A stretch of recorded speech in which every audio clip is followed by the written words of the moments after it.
Sa sobrang init ng panahon. Yung gitmatic pump dito ni Ate Mal, walang tubig. wala po. Wala po. Siyempre. So paano naliligo kayo rito? Kanya-kanyang mga ito. Kanya-kanyang hanap ng paraan. Yan. Mahirap yun. Lalo sa iyo, Kuya Domingo, dapat lagi kang maligo kasi bawal sa iyo yun. Kahapon. Ha? Kahapon. Naligo ka kahapon. Wala po hindi ka makalakalakad. Hindi ka makasama kasi yung pupuntahan piknikan, kung may malayong lakaran, hindi ka makakalakad. Baka ang mangyari, pabalik na sila, papunta ka pa lang doon.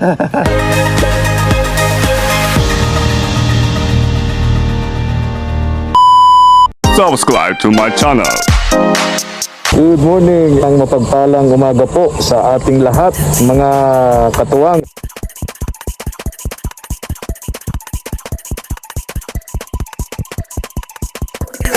Tara po, salamat po. Ang bahay ni na Kuya Domingo, Ate Jinky, yung hipag ni Ate Malu, mga katuwang. Parang walang tao. Yung bahay ni na Ate Malu, mga katuwang.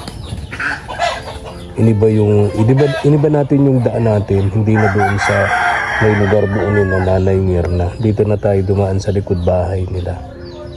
May daan dito, pasok yung motor natin. Tara, tingnan po natin. Kumustahin po natin si Ate Jinky. Kumusta yung kanilang munting negosyo? Yung pagtitinda ng ulam, almusal at merienda.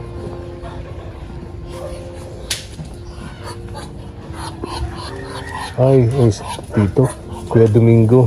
Kuya Domingo! Gandang hapon. Oh, damit ka, magdamit ka. Ha? Magdamit ka. Suot ka ng damit. Wala di. Saan sina ano? Wala pa Saan narinig ko. Ha? Narinig ko. Naliligo na naman. Nagpipiriknik na naman.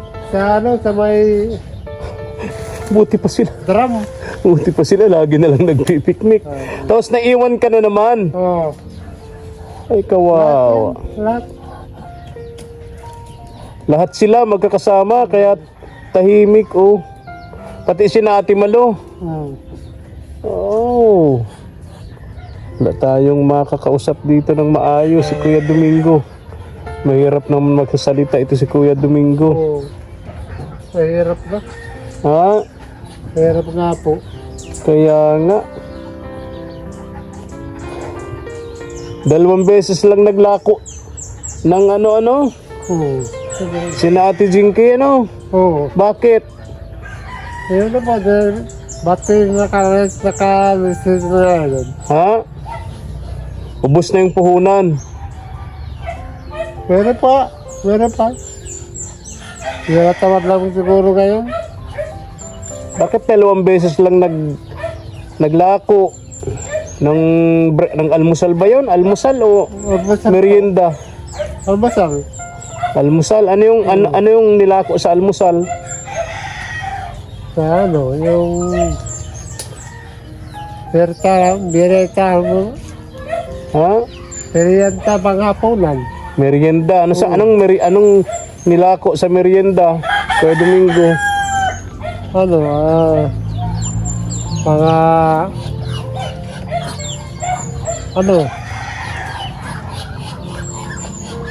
Yung parang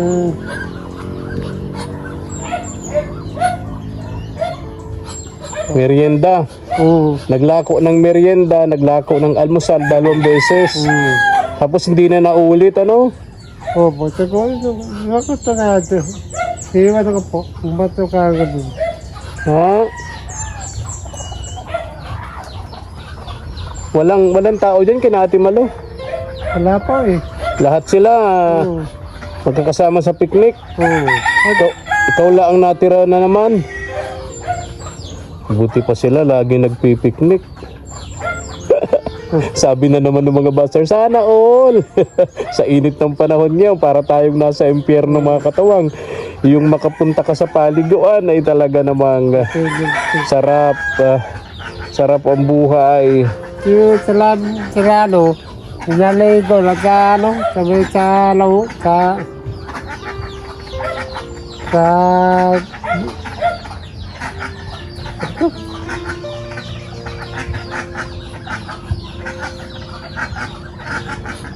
Lahat magkakasama. Ano, Kuya Domingo? Lahat kasama. Buong pamilya rito. Pati yung mga bagong dating galing sa Maynila. Oh. Kasama din. Yung mga galing sa Manila na mga kapatid at pamangkin ni Kuya Ramil. Ganun din. Oh, nag-seller ko po dahil wala lang katimpo sila dito. So, ikaw lang talaga ang natira. Oh. Ikaw yung bantay dito. Oh, kawawa naman ito si Kuya Domingo. Lagi na lang iwan sa bahay. Kuya Domingo, may tinapay ako rito. Oh. Okay. Merienda ka. Dami yan, ha? Mamigay ka na lang kina Ate Malu dun sa mga bata, ano? Oh. Bigyan mo na lang. Nagmerienda ka na? Magalit kanina pa rin. Ha? Kanina. Ano? Kanina pa ya. Ha? Kanina pa po. Kanina ka pa nagmerienda? Ay, okay. Okay. Kuya Domingo, may gamot ka pa? Meron po. Meron pa. Okay. Yung bahay niyo talagang talagang Oh. pag inuulan kayo, di na kayo makatuloy dyan, ano? Saan kayo natutulog? Ano? Dito na nga dito. Kaya naman. Oh, nabata naman. Pagka, lumipat kami dito. Yung mga bata sa kabila. Oh. Yun. Yung mga anak ninyo, saan nag-eskwela? Si, Saan nag-eskwela yung dalawang anak ninyo? Dito sa barangay ninyo? oh, ito doon pala ito. School dito. Sa Bibiraw. Oh. Ay, kasi napanood ko minsan si Ate Jinky nag-live na sa Daet Elementary School. Oh. Di ba, Daet Elementary School? Sabi ko, bakit Daet Elementary School? Kailangan pa magpasahe siyang malaki. Meron namang elementary school dun sa barangay nila. Oh. Di ba? Bakit Daet pa? Bakit sentro pa ng Daet? Oh. Doon po. Doon. Di mo alam. Bakit tanong ko na lang yung asawa mo pagdating Oh. Oo. So, ang hirap dito, hindi kami masyado magkaintindihan talaga po mga katuwang. Pasensya na po. Hintayin ko na lang siguro naman darating na yun at hapon na. Hapon na darating na yung mga galing sa picnic. Ito yung madalas na sabi sa akin ni Ate Malu, ni Ate Jinky. Parang nagsisisi siya kung bakit siya pumunta rito sa atin sa Camarines Norte sa Daet, no? Kasi unang-una wala silang maayos na tutuluyan. Sira-sira yung bahay, tapos wala pa silang hanap buhay. So talagang malaking problema, sabi nga ni Ate Jinky. Sabi ng asawa mo, parang nagsisisi sa pagpunta rito. Una, Opo. sira-sira ang bahay, tapos walang hanap buhay. Oh. Diba? Kung alam daw niyang ganito ang sitwasyon, di sana ikaw na lang ang kinuha dito papunta sa Manila. Payag ka sana? Papunta kang Maynila? Mahirap doon. Ha? Mas mahirap sa Manila. Mahirap sa Maynila? Iwan ko sa kanya, baka ang mahirap parang sa utak mo eh. Ha? Iba-iba utak? Iba-ibang isip? Utak ka na may Manila pa. Laging gusto bumalik sa Maynila. Pero ikaw, ayaw mo na sa Maynila. Dito lang ako. Dito ka lang. Pero siya, iwan ko, matagat ba natin, di ko tayo natindihan eh. Di mo siya maintindihan. Bakit lagi nag-iisip bumalik na Maynila, no? Oo, yan. Kasi nga daw dito, Kuya Domingo, walang bahay, sira-sira, giba-giba, Wala tuluan. po. Tapos wala pa silang hanap buhay. Wala na po tutuloyan dun. Wala din sa Manila? Oo. Wala din bahay sa Maynila? Wala. Yan po. Sabi ko, bakit ka nag-iwi? Diba tayo doon nakatarin sa Mr.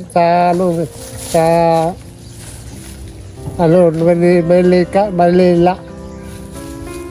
Laging doon niya gusto, Oo. So pag bumalik siya sa Maynila, dito ka lang. Diba? Hindi ka sasama doon. Di ko pa alam kung mag-aari pa ako dito. Hindi ka sasama doon. Oo. Dito ka lang. Yung mga anak mo, Yun nga po. Oh. Mabigat ano? Kuya Domingo ano? Hintayin natin sila dito. Dito ka sa duyan. Kuya Domingo, dito ka muna oh. Habang may merienda ka ng tinapay, dito ka. Hintayin natin ang pagdating nila. Dito ka. Kuya Domingo, dito ka oh. Halika dito. Dito ka. Dito oh. Halika. Hintayin natin sila dito. Ano dumating na mga katuwang para makakausap natin si Ate Jinky. Wala, kahit yung bagong dating dito, kahit yung nagpapagawang bahay dito, mga kapatid ni Kuya Ramil, wala. Walang tao dito kay Ate Malu. Kasama nga sila sa piknikan na naman. Nakakatawa dito, lagi silang nasa piknikan kasi nga naman sobrang init po ng panahon. Grabe talaga, parang impyerno sa init, no?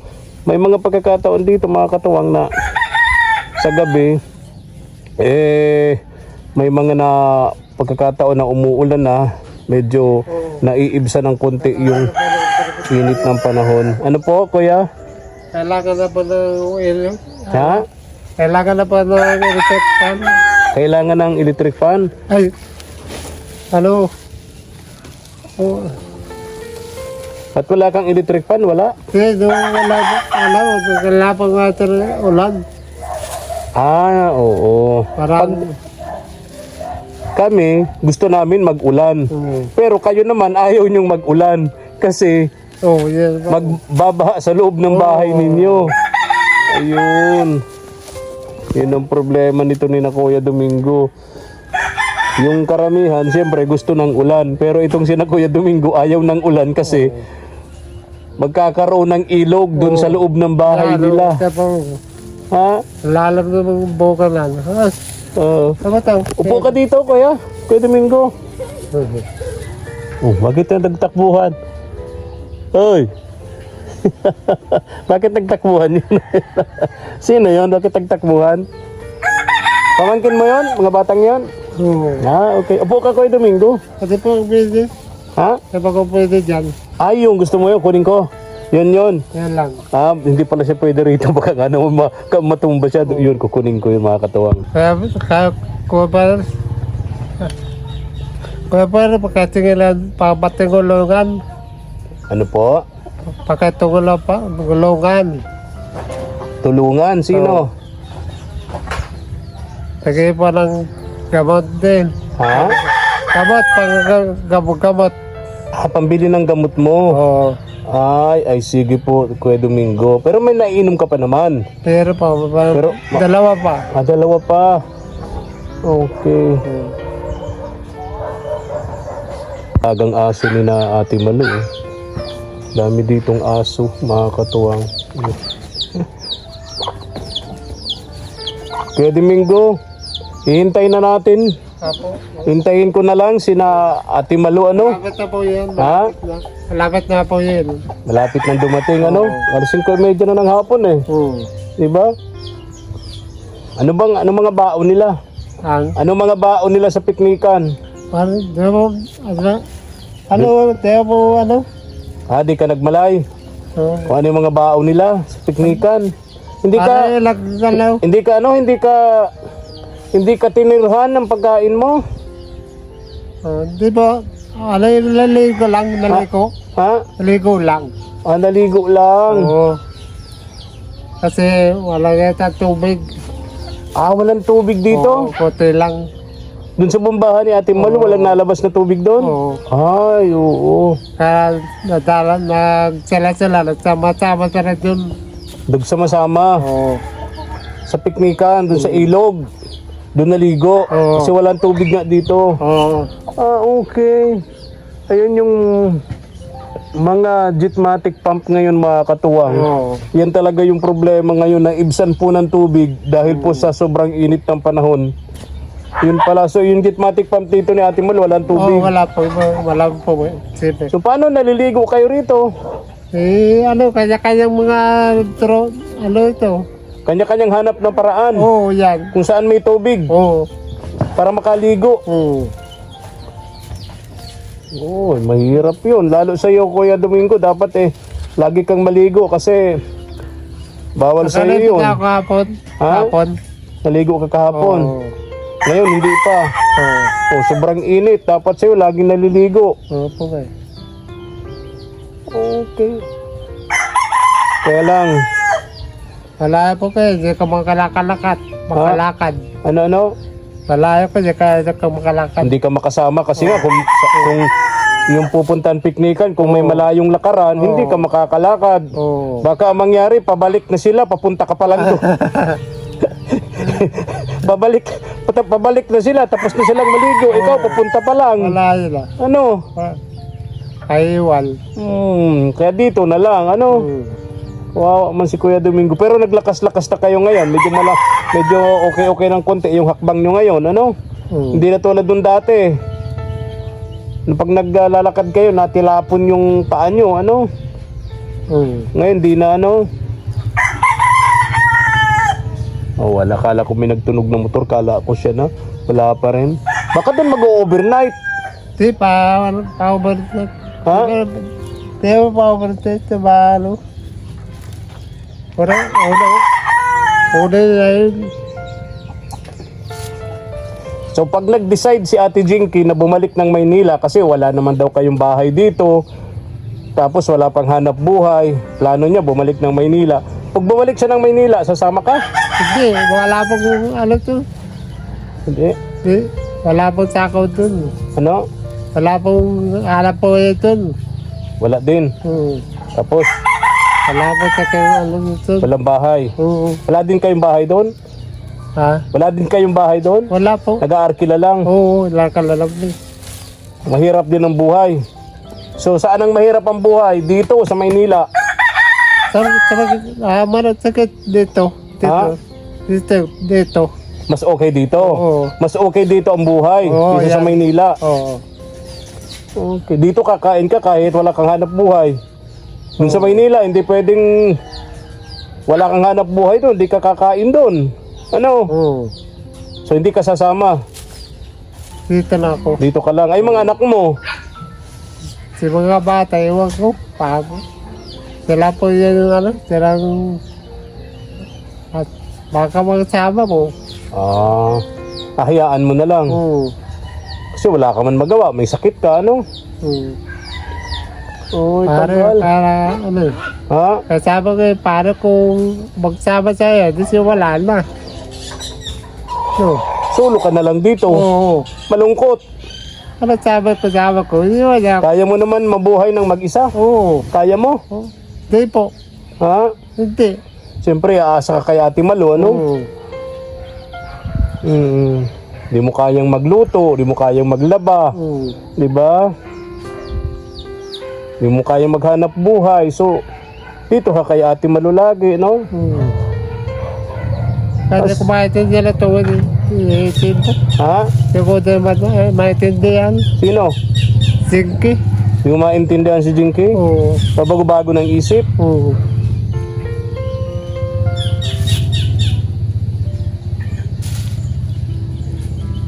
Kagabi na, Kuya Domingo. Siguro, di ko na mahihintay. Malayo pa ang uuwian ko. Alis na ako, ha? Sige po. Mag-isa ka lang dito. Ingat ka, ha? Hintayin mo na lang sila. Darating na rin yun, sabi mo, di ba? Oo. O maghintay ka.